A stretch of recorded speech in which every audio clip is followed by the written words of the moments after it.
আর ২ দিনের অপেক্ষা, এরপরই মাঠে গড়াবে টি-টোয়েন্টি বিশ্বকাপের নবম আসর। ২০ দলের ম্যাচের মহাযজ্ঞ দেখতে মুখিয়ে টিকিট প্রেমীরা। বিশ্বের কোনো প্রান্তে, কোনো চ্যানেল ও অ্যাপে দেখা যাবে খেলা, সেই তালিকা প্রকাশ করল বিশ্ব ক্রিকেটের নিয়ন্ত্রণ সংস্থা আইসিসি। আগের ৮ বিশ্বকাপকে ছাড়িয়ে যাওয়ার অপেক্ষায় এবারের বিশ্বকাপ।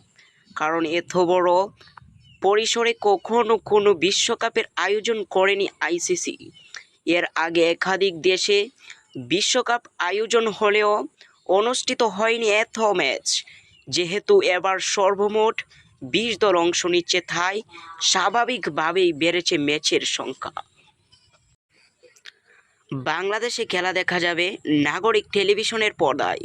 এছাড়াও অনলাইনে ট্রফি অ্যাপে দেখা যাবে খেলা। এছাড়াও বাংলাদেশ ভারত প্রস্তুতি ম্যাচও দেখা যাবে টিভিতে।